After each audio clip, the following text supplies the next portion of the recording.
Before we get underway this morning, I'd like to take a moment to reflect on the guilty verdicts lodged against Eric Chauvin in Minneapolis yesterday. The trial and the perseverance of George Floyd's family and America's Black community throughout these past hundreds of years, are what got us to a point where this police officer could be held accountable for his actions. It's their commitment to racial justice and tragically their sacrifices that we hope are beginning to shift the outcomes to bend the arc of history towards justice. What we got yesterday was accountability. We have a long way to go for justice.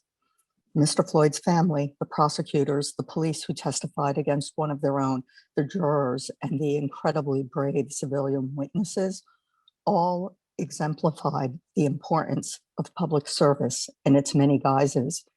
And so I want to thank you, the commissioners, for your public service. I want to thank the Department of City Planning, both the members who you'll see presenting to us today, but also the other hundreds of members who are working behind the scenes to support the commission. And I want to thank the members of the public who testify. You are all part of our civic life. You are serving the public by participating in civic life, and we thank you. And with that, I'll turn it over to you, Ryan. Thank you and good morning. So verbal testimony may be provided online through the NYC Engage portal or by calling in on your telephone. If you wish to speak and plan to access the hearing online, please register through the upcoming meetings page of the NYC Engage portal. A link to join the hearing is on the landing page after you register. Please do not close the landing page without first clicking on the link. If you are accessing the hearing via phone and wish to speak, you must first register with the dial-in participant hotline at the numbers listed on the screen. If one of the numbers is busy, please try another. The meeting ID is 618-237-7396. Press pound to skip the participation ID. The password is the numeral 1. The phone number is also posted on the upcoming meetings page of the NYC Engage portal. Please note that whether you're accessing this meeting online or by phone, you must register if you want to speak. Those accessing the meeting online will have the option to turn on their camera while giving testimony. When it is your turn to speak, you will be notified and promoted to a panelist. This will allow you to unmute your microphone and give you the ability to turn on your camera. Please listen closely for your name to be called. There will be a short period where it will appear that you are no longer in the meeting. Do not be alarmed. You should rejoin the meeting as a panelist. Please note that promoting speakers takes a little bit of time, so please be patient. If you're accessing the hearing via phone, your name will be called from the list of registered speakers. Once your name has been called, you'll be given the temporary ability to unmute yourself. You do this by pressing *6 to unmute your phone. For those listening to the hearing through the online live stream who have not yet registered to speak but decide they wish to do so during the hearing, you must first register to speak through the upcoming meetings page of the NYC Engage portal. It is not possible to testify through the online live stream without first having registered. For those accessing the hearing via phone who have not registered to speak but wish to do so, you also must first register to speak through the dial-in participant hotline that I described a moment ago. It's not possible to testify via telephone without first having registered. Speakers are limited to 3 minutes of testimony. There are a few exceptions to the 3-minute time limit. Elected officials are accorded the courtesy of jumping to the front of the queue and are not limited to 3 minutes. If consecutive translation services are being used, the time will be extended to 5 minutes. And if an applicant team with 3 or more speakers wishes to make a team presentation, the team will generally be allowed a total of 10 minutes. The chair will announce when the time limit is reached. Please be mindful of potential background noise during your testimony. Make sure that if you are watching the proceedings via live stream, that the live stream is muted when you begin your testimony. Otherwise, you will hear an echo. If you wish to submit written testimony, it should be submitted to the Department of City Planning Our mailing and email addresses can be found on the website planning.nyc.gov. Lastly, please note that this remote public hearing and all testimony provided is being recorded. And with that, I will ask the secretary to please begin the meeting. Good morning. This is the City Planning Commission public meeting held remotely through the NYC Engage portal. Today is Wednesday, April 21st, 2021. I will now call the roll. Chair Lago. Here. Vice Chair Knuckles. Here. Commissioner Burney. Here. Commissioner Capelli. Here. Commissioner Cerullo. Here. Commissioner Dweck. Here. Commissioner Edie. Here. Commissioner Knight. Here. Commissioner Levin. Here. Commissioner Marin. Here. Commissioner Ortiz. Here. Commissioner Rompershad. Here. A quorum is present. The first item is the approval of the minutes of the public meeting of Wednesday, April 7th, 2021. On the minutes, all in favor? Aye. Aye. Any opposed? The minutes are approved. Scheduling. Calendar number 1. We have a resolution for adoption, scheduling Wednesday, May 5th, 2021 for a remote public hearing to be held through the NYC Engage portal. On the resolution, all in favor? Aye. Any opposed? The resolution is adopted. The next part of the calendar is the report section on page 2. Borough of the Bronx. Calendars numbers 2 and 3, 261 Walton Avenue, CD1. Calendar number 2, C200286ZMX. Calendar number 3, N200287ZRX. In the matter of an applications for zoning map and zoning text amendments concerning 261 Walton. For favorable reports on calendars numbers 2 and 3, Chair Lago. Yes. Vice Chair Knuckles. Yes. Commissioner Burney. Yes. Commissioner Capelli. Yes. Commissioner Cerullo. Yes. Commissioner Dweck. Yes. Commissioner Edie. Yes. Commissioner Knight. Yes. Commissioner Levin. Yeah, well, I'm going to vote yes on this because I think that the overall shift from manufacturing to residential and the fact that this is a overwhelmingly affordable housing project make it thoroughly appropriate. I'm grateful to my colleagues further down the alphabet for shining a light on the importance of vitality at the street level for this project, both on the Girard Avenue side and the Walton Avenue side. I'm worried, as I know Commissioner Ortiz will probably tell us more about the large amount of retail that's planned at this location, and certainly hope that it works out, but I vote yes. Commissioner Marin. Yes, so I thank you, Commissioner Levin, for your comments, and I still remain concerned about the Deegan Avenue frontage. But with that in mind, understanding that this is affordable housing and we're looking to get more affordable housing in the community here, as the plan called for, so I vote yes. Commissioner Ortiz. Thank you. I would like to speak on this issue. I think this project is symptomatic of some bigger problems that I do hope the department will address. Frankly, we have a challenge of oversupply of retail space in many communities that results in vacancies and underutilized space that, in light of diminished demand, does really little to activate our streets and undermines existing business districts at precisely the time where we need to be supporting them. I have asked and received information about the market in the area, and if you would indulge me, I have completed hundreds of market analysis over the years in communities like this, and there is a concept here that I think would be useful, which is incremental demand. And it's really a simple concept that speaks to the amount of retail demand generated by a single unit of housing. And in practice, a neighborhood benefits from every unit of housing. The work we've done says that, they can support to the tune of 6 to 12 square feet of new retail per unit.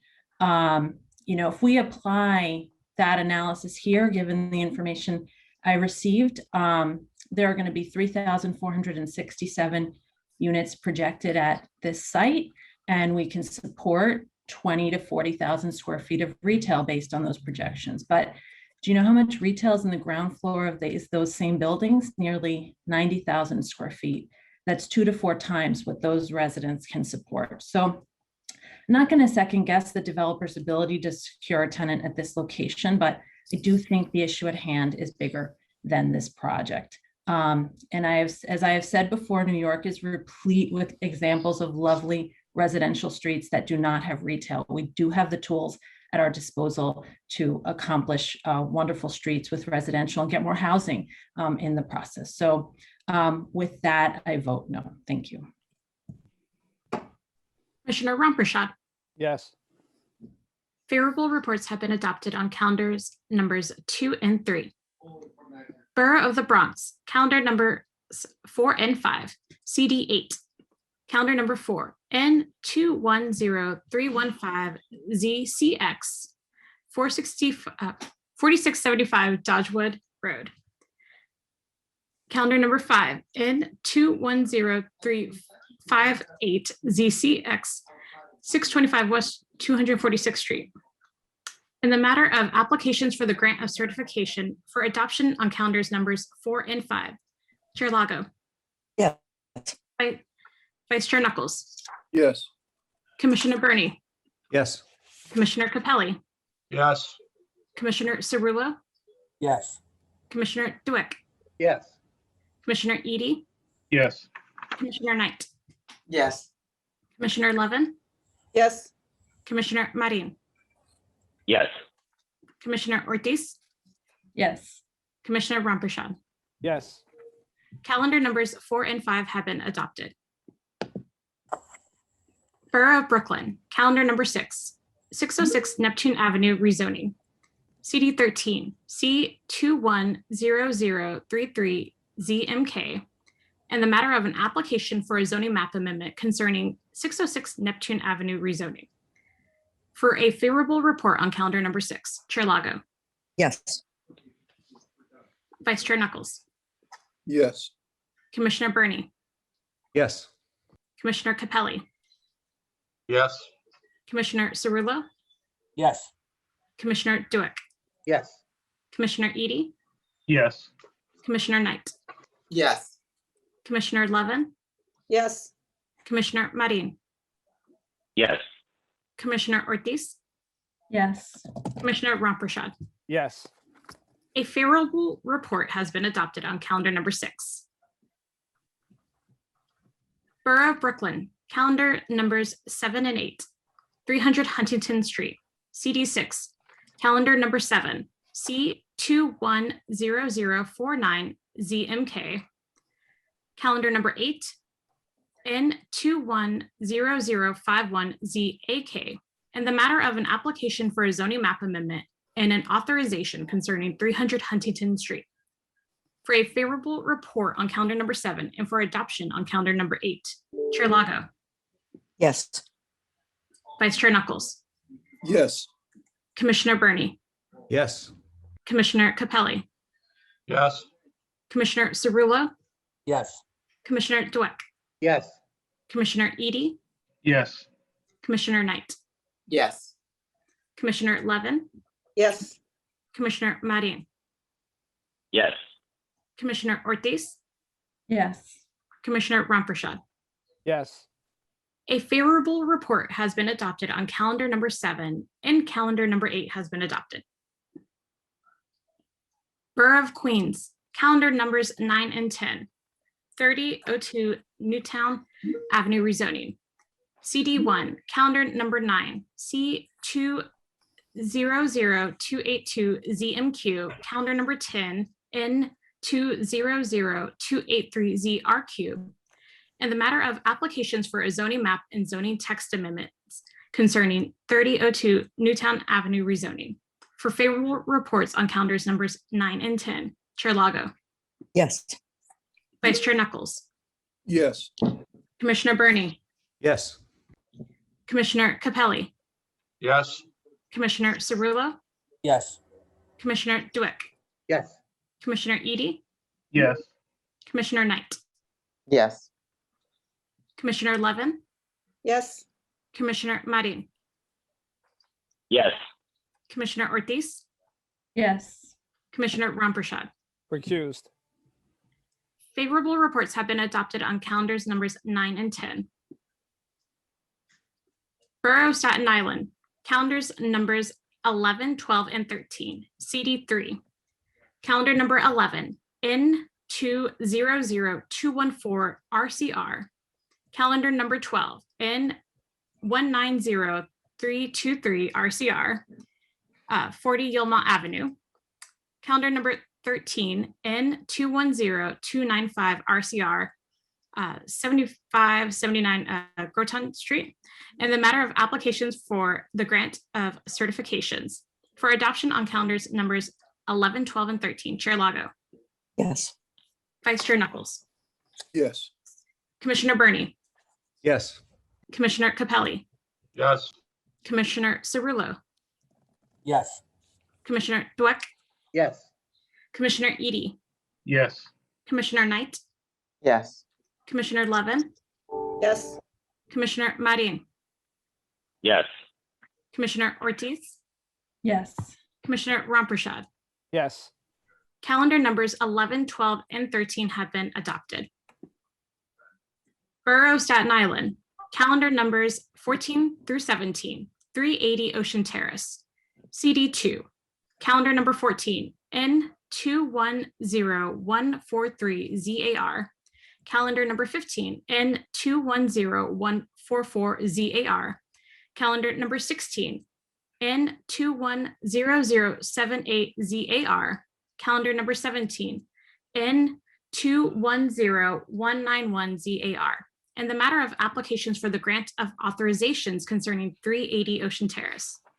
For adoption on calendars numbers 14, 15, 16, and 17. Chair Lago, Yes. Vice Chair Knuckles, Yes. Commissioner Burney, Yes. Commissioner Capelli, Yes. Commissioner Cerullo, Yes. Commissioner Dweck, Yes. Commissioner Edie, Yes. Commissioner Knight, Yes. Commissioner Levin, yes, Commissioner Marin, Yes. Commissioner Ortiz, Yes. Commissioner Ramprashad. Yes. Calendar numbers 14, 15, 16, and 17 have been adopted. The next part of the calendar is the remote public hearing section on page 16. Morning, Commissioners. Good morning, all. First item up, calendar number 18, Borough of Staten Island, CD3 C210221 PCR. A public hearing in the matter of an application for the site selection and acquisition of property concerning Crescent Beach Park additions. There will be a team presentation by a team comprised of Tanya Sedeno, Emily Humes, Casey Peterson, Colleen Alderson, and Sandra Milanowitz. Good morning, City Planning Commissioners. Again, my name is Colleen Alderson from the New York City Department of Parks and Recreation, and I am joined by Emily Humes, also from the Parks Department, our colleague Casey Peterson from the Housing Preservation and Development, Tanya Cedeno from the Mayor's Office of Housing Recovery Operations, and Sandra Milanovich from DCAS. We are all here today to discuss the Crescent Beach Park Addition project. Emily is going to start us off. Next slide. New York City Parks is joined by DCAS as a co-applicant in seeking ULURP approval for the land use actions of acquisition and site selection. We are looking to acquire 4 private lots and 5 unbuilt record streets in the Great Kills neighborhood of Staten Island to incorporate into the adjacent Crescent Beach Park. Casey Peterson from HPD is going to discuss this project's relation to Build It Back. Next slide. Good morning. The private lots within this acquisition were originally slated to be a part of the Build It Back Acquisition Buyout Relocation and Resettlement Incentive Program. The City Planning Commission approved the ULURP application for the city's Build It Back program in September 2019. At that time, the program was unable to verify all eligibility criteria in time for inclusion of these lots. We are now in a place where we can move forward with these acquisitions. As per the Build It Back restrictions, the proposed project sites will be designated as open space lots and have the same restrictions as buyout properties under the program per a deed restriction. Open space lots are located in areas where development is undesirable or infeasible based on current and future land use patterns. These sites are required to be maintained as open space in perpetuity for the purpose of flood mitigation. Next slide. The proposed project sites being considered under this ULURP are shown on the map circled in red. Under the Build It Back ULURP, there were properties acquired that will also be coming into Parks jurisdiction to incorporate into Crescent Beach Park. 130 Goodall Street and 355 Tennyson Drive, as shown in the map circled in green, will be coming under Parks jurisdiction in the near future. Next slide. The lots included in the proposed project sites include Block 5308, lots 1, 10, 45, and 50. These are shown on the map in red and blue, delineating the two different property owners. They were originally occupied by 1- and 2-family homes that were damaged by Hurricane Sandy in 2012. These sites will assist with mitigating the impacts of future flood and severe storm events by creating additional space to absorb floodwaters and mitigate the effects of wave action. Two of the lots, Block 5308, lots 10 and 50, have a residential structure on them, and both lots currently have tenant households residing on the property. The tenant households will be relocated by the time of acquisition. After acquisition, these structures will be demolished. The unbuilt record streets, shown in purple, include Glover Street, Hines Avenue, Point Street, and 2 unnamed alleys. They are all unbuilt and are located between several different parcels of property under New York City Parks jurisdiction that make up Crescent Beach Park. As such, it has been a longstanding goal of New York City Parks to acquire these streets. The site selection and acquisition of the street segments would be beneficial to developing a more cohesive park in the future, and similar to the site selection and acquisition of the other proposed project sites, would aid the city's resiliency efforts by formalizing additional open space. Next slide. These photos show the existing conditions of the properties. As mentioned, there are still 2 residential structures, one that can be seen on lot 10 and one that can be seen on lot 50. Both lots 1 and lot 45 are vacant. Next slide. The unbuilt record street sites, existing conditions are shown here. They are all vacant. Some are a bit overgrown with plant life. As mentioned, these streets are all fall entirely between lots of Crescent Beach Park. Next slide. As you may be aware, this area of Crescent Beach Park has seen many improvements lately. The Crescent Beach Park landscape improvement and pathway construction was recently completed in 2020. This project actually had to work around the unbuilt record streets that we are looking to acquire. So in the future, we may be able to complete more cohesive capital projects in this area. In addition to the pathways and play area, a focus of this project was on water retention and flood mitigation. The Crescent Beach Park Additions ULURP has the same focus, as these sites are required to be maintained as open space. While there are currently no plans for capital work on the proposed project sites, the residential structures will be demolished and cleared in accordance with DEC wetland regulations as applicable, and New York City Parks will maintain all the proposed project sites as open space incorporated into Crescent Beach Park. Next slide. Thank you to the City Planning Commissioners for your time. Again, we have representatives from Parks, HPD, HRO, and DCAS to answer any questions you may have. Thank you for the presentation. And questions from the commission?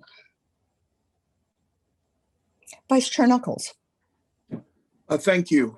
I don't have any questions regarding the overall purpose of the proposal. I am wondering, however, with regard to the tenants who are still on site, to what extent will the city, through HPD or whatever applicable agency is required, to what extent are we, the city, going to assist these tenants in finding new accommodations?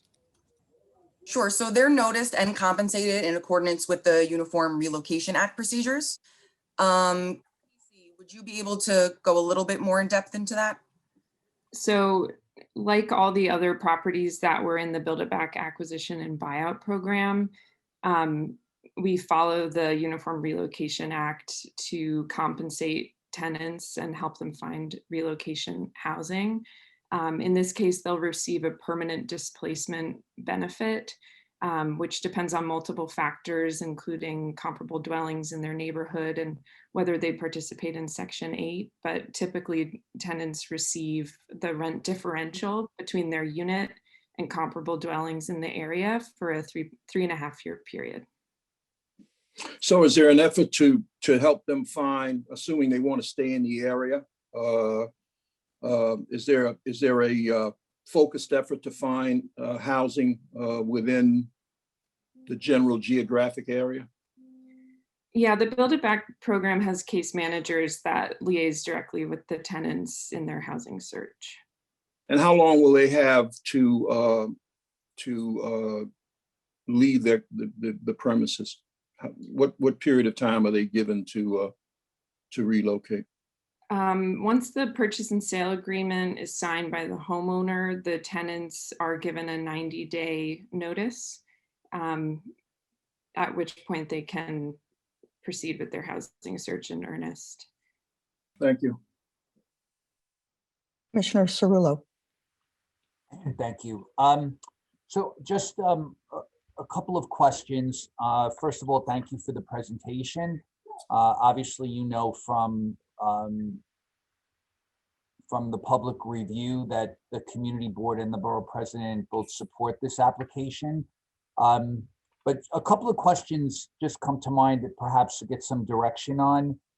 One is sort of the increase in parks land is always welcomed, needless to say.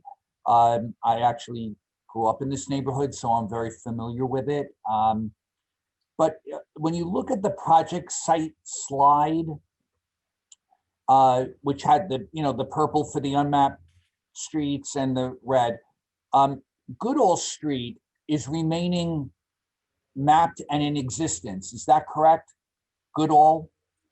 And so the application, which I'm calling it the east side of Goodall, just looking at it, where the existing homes are that will be demolished once acquisition occurs. To the west side of Goodall, there are existing structures there. That is not a part of this application, right? Those are remaining? That's correct. There is one home there that was part of the Build It Back. So that will be coming, but there's a number of homes along Goodall that are private and are staying private. Okay. And so I guess the question is this: once the west side of Goodall is incorporated as part of the addition to Crescent Beach Park, has there been any thought of how it gets connected, or will the park be sort of the west side of Goodall and then the east side of Goodall? And is there a plan or a thought process in design to how to connect that, whether it's at the waterfront or in some way? Not to break the park expansion up into sections, although not to criticize that either, but I just didn't know if there was a vision to how those pieces can connect at some point. I think ideally we would like both pieces to connect. I don't think at this time those homeowners have any plan at selling. I think that Build It Back did approach those homeowners and they're very content with where they are. So I don't think that that's something that we will be broaching in the near future. Yeah. We are now able to have the entirety of block 5308. So that is progressing towards that. And we now do have the entirety of that waterfront there. So having the continuity to the waterfront there is a huge step in, our flood mitigation and being able to go towards that. Being able to connect the west and the east side of Goodall through the pathway project that they just completed. They did try to do that a bit at the street ends. They have some really nice entrances on both the east side and the west side. And they did try to connect both of them through the street ends. But other than that, I think you know, we're just hopeful that we can just, as homeowners want to sell, especially along any of the waterfront, that we can just get property as funding becomes available and as Parks has the resources to. That's helpful, and I'm glad to hear that it's on the minds of those who would be engaged in this discussion to keep an eye on what happens with that. I certainly was not and would not suggest that would be forced on the ownership, but to just have that flagged is important. Is the waterfront or beach line, shoreline, whatever we want to call it, in front of the privately owned land in private ownership too, or are they set back from, is there a portion of that waterfront or shoreline that is in public ownership already, or does the private ownership lot go out into the water?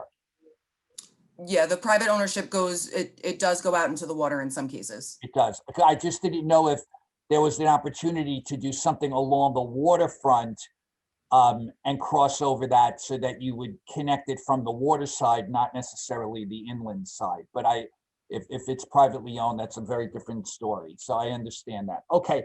And I guess the last question I have is, you know, this is all about expanding the park, but yet this application doesn't involve the mapping of this as parkland. And I know that's come up in some of the behind the scenes discussions that this application has had.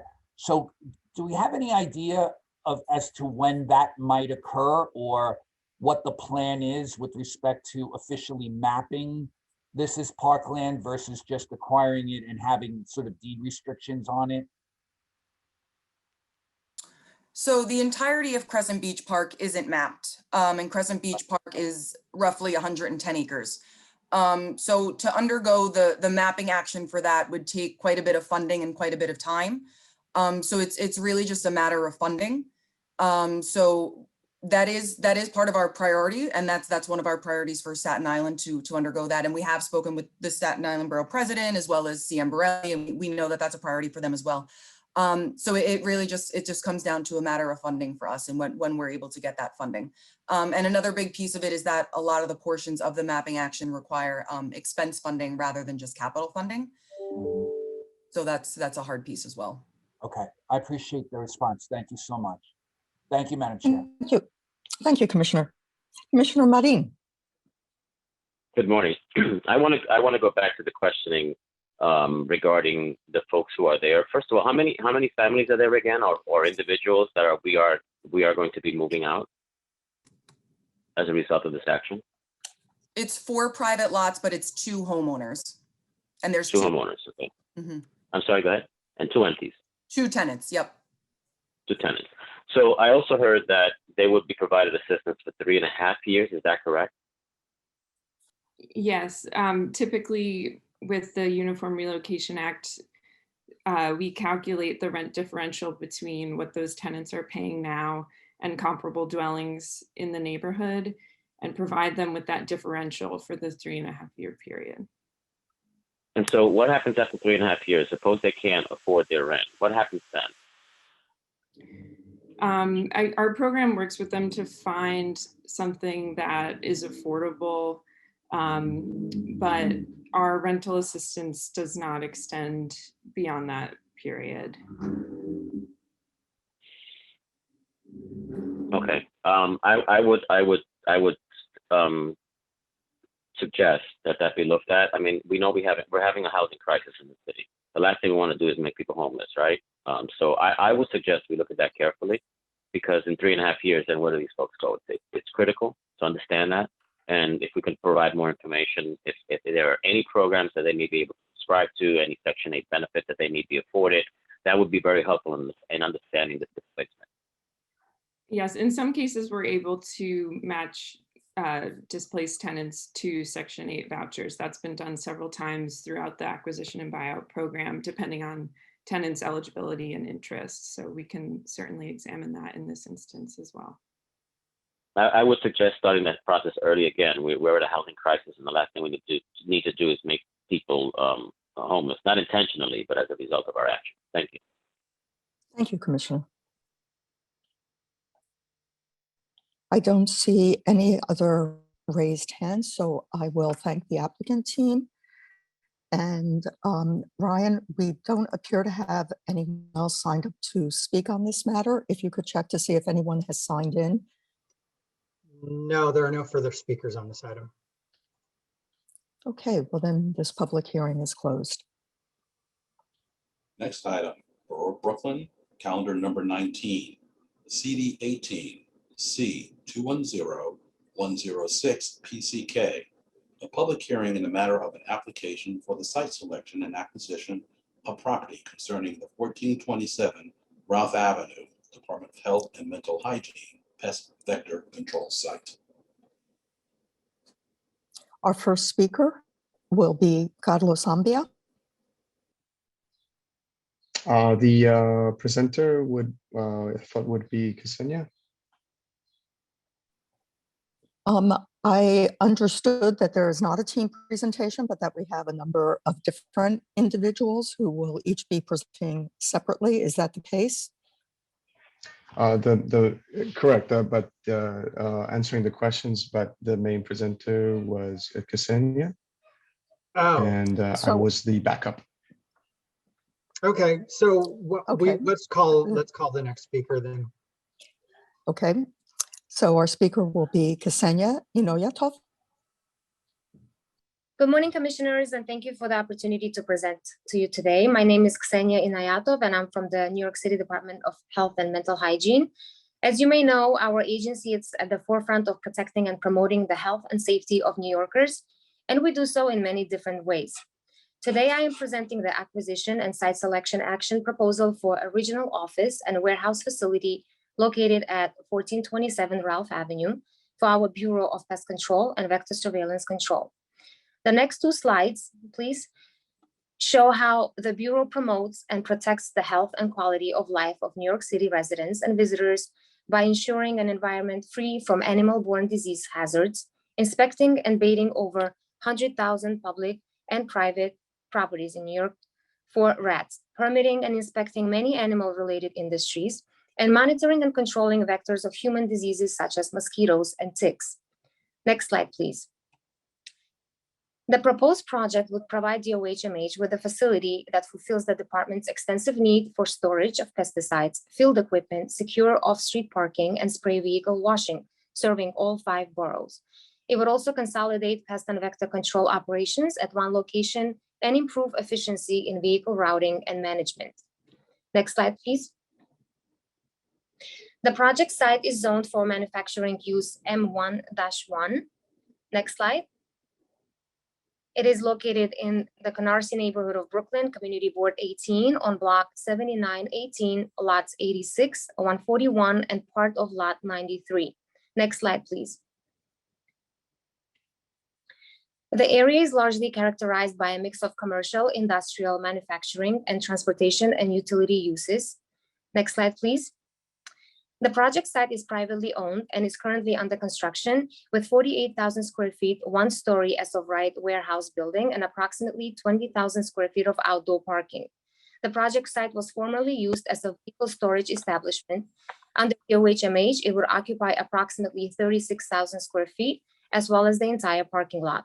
The facility is anticipated to operate 5 days a week, Monday through Friday, from 7:30 a.m. to 5 p.m. during normal shifts, with the occasional need for overtime shifts and 24-hour-a-day operations, Monday through Friday, during vector spray operations at end of June through September. Next slide, please.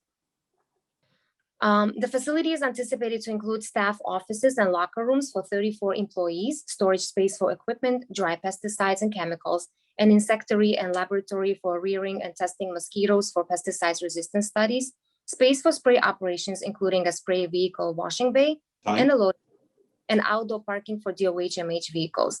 The next two slides. Sorry, I'm afraid that your time is up. We'll now turn to questions from the commission. Vice Chair Knuckles. Yes, thank you. What is the term of the lease proposed here? How long does the agency plan to be there? I would defer the question to Scott Bernstein from DCAS. Mr. Bernstein? He'll be testifying later. I'll wait. Thank you. Okay. Commissioner Dweck. Thank you. I couldn't find my raise hand button, so we did it the old-fashioned way. Can you speak to the concerns of the borough president and some of the comments he made about one of them about leveraging the roof for government proposals such as gardening and sustainability? Can you also speak to another one of his concerns about using less harmful chemicals? And then finally, can you speak to his concerns about what you're doing to work with the local neighbors on mitigating their concerns? Right, so it's a two-part question. One will be deferred to the program, the Vector and Pest Control Program, with Dr. Bajwa or Mario. Please respond to the concerns regarding harmful chemicals. And in terms of green aspects of the building, that would be also for Scott Bernstein. Are they present? Well, they'll get the turn. I think you guys should have done a team presentation, would have probably been better, but I'll wait for an answer from that. Okay. Thank you. Thank you.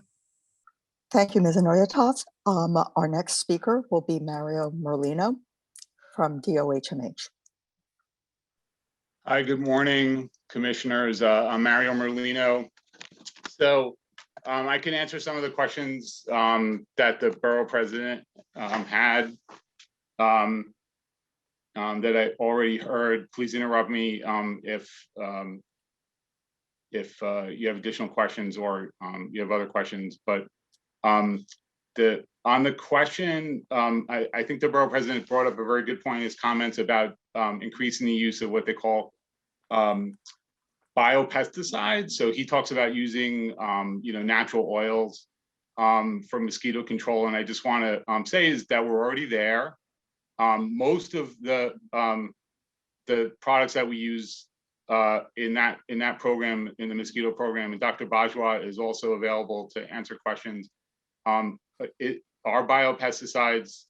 All of the material that we use to control mosquito larvae, the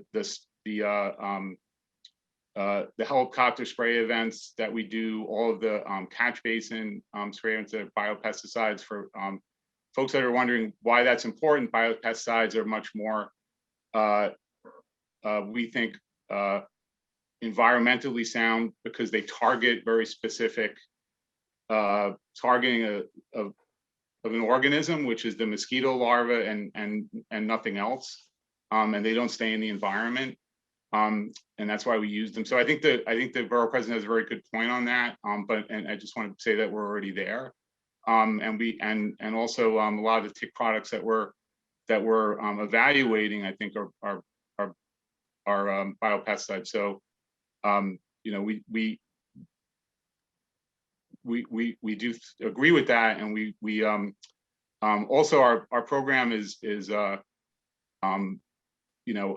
big proponent and promoter of integrated pest management. Integrated pest management incorporates things like biopesticides, incorporates things like reducing the use of pesticides. So we do agree with the borough president. We want to use less pesticide. What was the other question? I'm sorry. There was another question. I feel like my time's running out. I think the other question is facilities. So are you prepared to answer about the green roof and sustainability measures? So that would be DCAS. Very good. But I just want to say in my last 27 seconds, because I think the other question is about working with the community. So we do work extensively now with communities. We do a lot of training and outreach. Most of our program actually is educating communities, down to the individual homeowner level about pest control. So we're very happy to work with communities about this facility and about all of our programs. Any questions for Mr. Merlino? Commissioner Dweck, did you want to continue with any of a line of questioning? I was just going to ask, is there a system in place to work with the community, or how do they find about, when they have a concern, how do they bring that concern to you guys? So we have something called the Rodent Academy. The Rodent Academy is online right now. We do presentations through that. So we invite people to attend those presentations. We also attend community board meetings. We attend borough president meetings. And I think for this, the borough president's comment about asking the advice of the community and working with the community about this facility is very well taken. The ULURP process and the process we have to follow for getting the site approved is long and lengthy, and we can't just kind of short circuit that. But we certainly can have as many meetings as we have to have. We have a very good relationship, for instance, also with NYCHA. So we're very willing to kind of participate in whatever forum are available, including with any sponsored by the borough president, to talk about any aspect of the operation, how the facility works. We want the facility to be a positive for the community. We don't see it as something that is going to be something that's negative. Thank you. Commissioner Rumpershad. Actually, Commissioner Dweck asked the question. I was going to ask about how did they do their community outreach, but he already answered. Thank you. Okay, not seeing any more questions. Thank you, Mr. Merlino. And our next speaker will be Ricky Simeone, also of the Department of Health and Mental Hygiene. Hello, can you hear me? Yes, welcome. Yeah, I mean, I'm actually here to answer questions. I'm not here to present. I think Mario kind of summarized, but if there's some questions regarding rodent work, rodent activity, I'm here. Okay, any questions for our rodent expert? Okay, it appears that Mr. Merlino answered those questions, so we will thank you, Mr. Simeone, and move on to our next speaker, Dr. Wahid Bajwa, also of DOHMH. Yeah, so if there is any additional question related to vector program, I would be happy to answer. So Mario Merlino already mentioned we use only biological pesticide for the control of larval mosquitoes. Any additional question regarding vector program? So I will be able to answer those questions if there's any. Thank you. Any questions? It appears not, Dr. Bajwa, so thank you. And we'll move on to our next speaker, Scott Bernstein from DCAS. I see there were two questions that were asked. First one, Vice Chair Knuckles, first of all, good morning. The first question, as far as term, we are doing a 20-year term. I believe there's either one or two renewal options in there, but it's for 20 years. In terms of the borough president's recommendations, unfortunately, the plans for the construction were filed and permits pulled prior to the new local law 92 and 94 that went into effect. So at this point, any change would have have an impact on the structural integrity of the building. It would also void the roof warranty. The building is about 90% done. And so any changes at this point would also cause a financial constraints in trying to change how the roof and making it into a green roof. So it would not be feasible at this time, unfortunately. Any additional questions? We will thank you, Mr. Bernstein, and then note that our next speaker is Megan Porter. Hi, this is Megan Porter with AKRF, the environmental consultants on the project. Can you hear me? Yes, we can. Okay, great.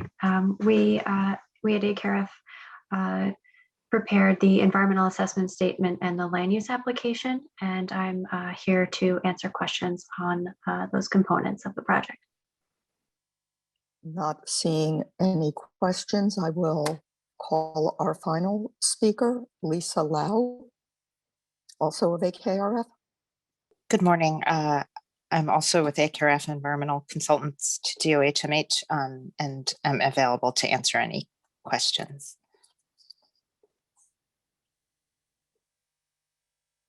Not seeing any, I will apologize to the commission. We leave it up to the applicants whether they choose to do a team presentation, but certainly this one would have benefited from a team presentation, and we'll try to be a little bit more directive so that we can have a more efficient hearing. Ryan, I don't see anyone else signed up to speak on this matter. Could you check if anyone else has asked to speak to the pendency of this hearing? No, there are no further speakers on this item. Okay, then in that instance, this public hearing is closed. Next item, Borough of the Bronx, calendar numbers 20 and 21. CD 6, calendar number 20, C 210063 ZMX, calendar number 21, N 210062 ZRX. A public hearing in the matter of applications for zoning map and zoning text amendments concerning St. Joseph's 1949 Bathgate Avenue rezoning. This time we will have a team presentation by a team comprised of Rachel Simpson, Caroline Harris, Eric Vath, Susan Albrecht, Harold Moss, Jill Gentile, and Tim Collins.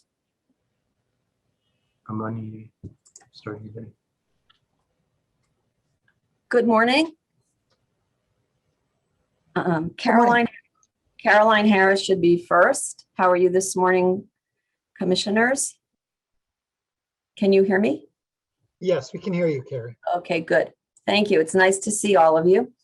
Good morning, Madam Chair and Commissioners. I'm Caroline Harris from Goldman Harris. I represent the applicant St. Joseph Apartments LLC, which is an affiliate of the Association of Catholic Charities, Development of Homes.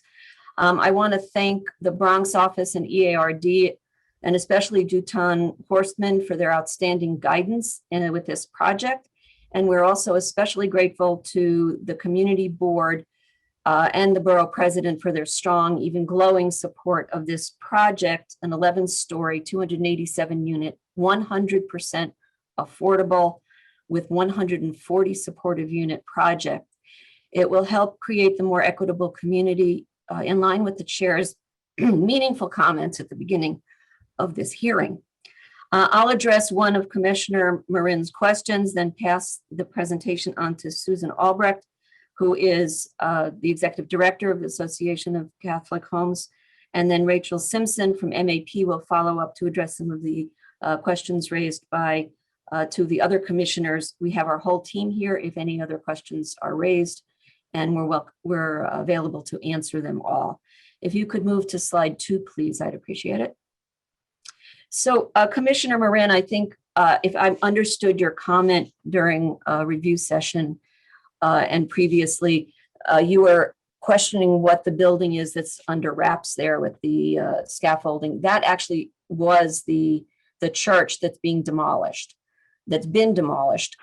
which started back in 2019 after the congregation no longer functioned at this site. So if that answers your question, then we could move on. The rezoning, maybe a slight question, is the rezoning boundary does extend 4 feet over the adjacent properties, but that was so we could have a logical number, 220 feet for the district boundary line rather than 216 feet.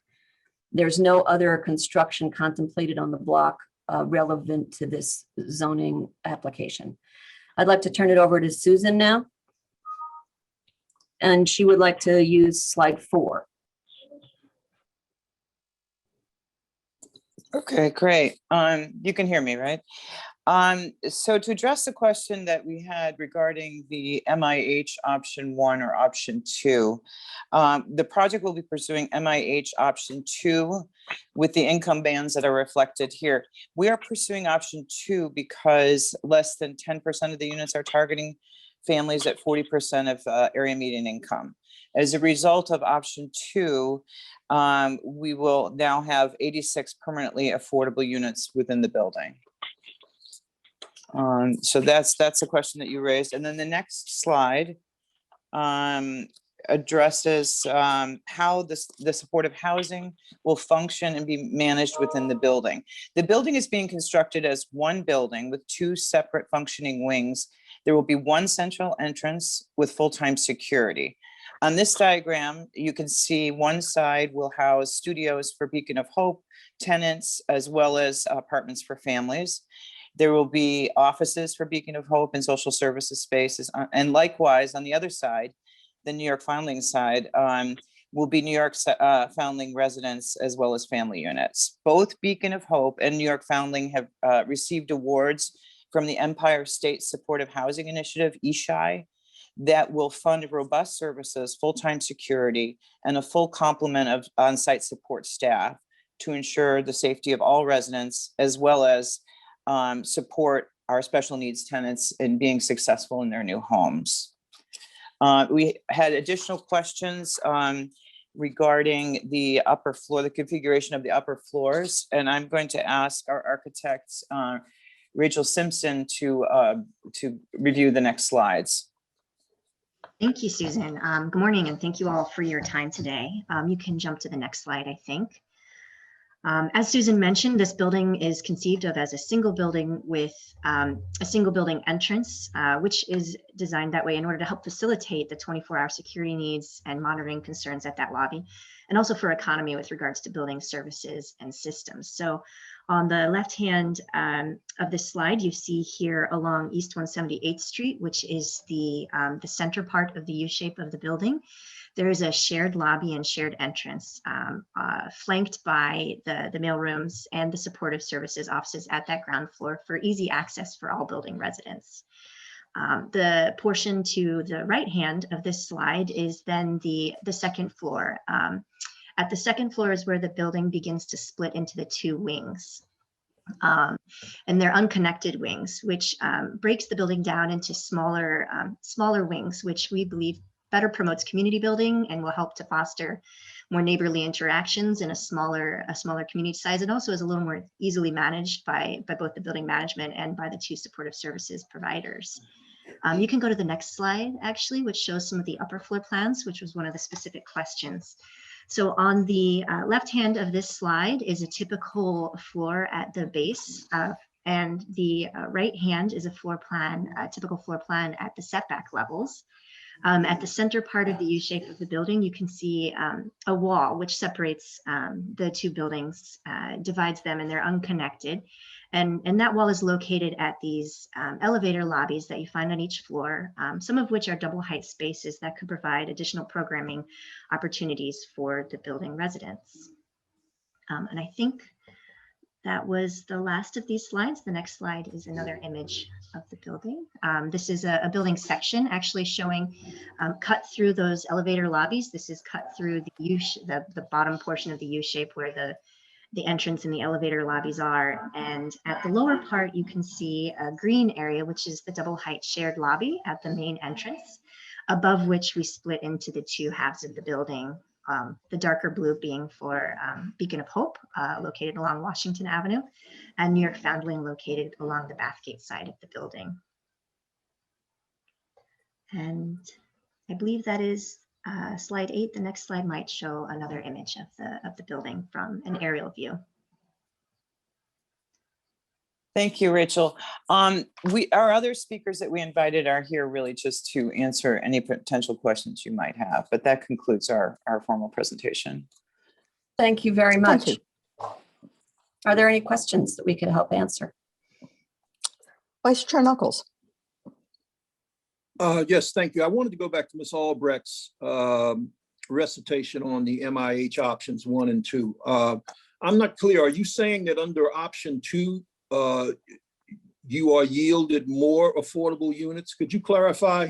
Yeah, one of the requirements of the MIH, wait, let me make sure I'm unmuted. Yeah, one of the requirements of MIH is that at least 10% of the units are at or below 40% of area median income. We don't quite have 10%. We're obviously all affordable between 40 and 70% AMI. If you look at that diagram, I don't know if you want to look at that again, but you will see here that 5% of the units are at 40% AMI, and the requirement is 10% in order to get option 1. So that's why we're pursuing option 2. And under option 2, you get how many or how much? So that will be a total of the 287 units, 86 will be permanently affordable within the MIH. Thank you. Thank you, Vice Chair. Commissioner Marin. Thank you, Madam Chair. Carolyn, nice to see you. Always a pleasure to see you. Thank you. But my question, you're very welcome. My question was not about the building itself, because I know that was a church that was torn down, and actually made a comment, about that beautiful building going down. Hopefully, some of the vestiges of beautiful carvings of the buildings were saved, I hope. But my question, moreover, was understanding the limits of the building, which I now understand. The floor plan was very helpful that you put up. Thank you very much. And I understand now that you are taking up basically half the block. So the way that it was described at session was that there was a gap between the church proper and the lot next door, and there isn't. You are actually contiguous all the way to the corner. Yes. So So my concern was how the two buildings met, because the explanation was that there was a different building there. But I also see now that on the building to the south, you're connecting on both the east wing and the west wing. You're actually butting up against the building. So my question does not apply to that. So thank you, Carolyn. I appreciate the response. I'm glad you got your answer, even though mine wasn't the right answer. No, it's quite all right. It happens. So thank you. Thank you, Commissioner. Any other questions? Not seeing any, I will thank the applicant team and note that it appears that no one else has signed up to speak on this matter. Ryan, if you could check. There are no further speakers on this item. Okay, then this public hearing is closed. Thank you. Last item for hearing this morning, Borough of Manhattan, calendar number 22, CD1 C200251 CSM. A public hearing in the matter of an application for the grant of a special permit concerning 42 Walker Street. Our first speaker will be Amanda Iannotti. Good morning. I am Amanda Iannotti of Sheldon Lobel PC, presenting on behalf of the applicant for a special permit regarding 42 Walker Street, Manhattan. Next slide, please. This application seeks a special permit pursuant to zoning resolution section 74711 to modify rear yard, height limitations for narrow buildings or enlargements, and minimum distance between legally required windows and walls or lot lines to facilitate a one-story, approximately 1,600 square foot enlargement of the existing 5-story building located at 42 Walker Street in a C6 2A zoning district within the Special Tribeca Mixed Use District, Area A7, and the Tribeca East Historic District. Through this application, the applicant also seeks to preserve the historically significant features of the building while undertaking a first-class restoration and implementing a continuing maintenance program to ensure the building is properly maintained in a sound first-class condition. The restorative work approved by LPC includes restoration of missing cast iron elements, storefront entrance steps, and cast iron vault light panels, the resetting and restoration of granite sidewalk slabs, and the replacement and installation of cast iron capitals at the cast iron piers. The LPC report and certificate of no effect have been filed with this application package. This restoration work will be undertaken after the approval of this special permit application. Next slide, please. As shown on the tax map, 42 Walker Street is an approximately 25-foot wide lot located on Walker Street between Church Street and Broadway. Next slide, please. The subject block is characterized by residential, commercial, mixed residential and commercial, and industrial buildings ranging from 2 to 7 stories in height, except for the 26-story commercial building located on the corner of Walker and Broadway. Next slide, please. Following slides show some photos of the building and block. 42 Walker Street is a 5-story, approximately 11,000 square foot building with ground floor commercial use, a bakery, and 4 dwelling units. The proposed 1-story addition would facilitate the conversion of the 5th floor dwelling unit into a duplex unit. Next slide, please. Next. Next again, please. The modification to rear yard would allow a 24-foot 4-inch rear yard at the 6th floor where 30 feet is required. Similarly, a 24-foot 4-inch distance between the lot line where 30 feet is required. Finally, the modification of height would allow 75 feet where a maximum permitted is 65 feet due to the sliver law. Time. Thank you. Thank you for the presentation. And we'll now Thank turn you. to questions from the commission. Sure. Okay, not seeing any. We will thank you for your presentation. And I note that there are no other speakers on this item. Brian, if you could check if anyone has signed in the past few moments. There are no further speakers on this item. Okay, then this public hearing is closed. Thank you.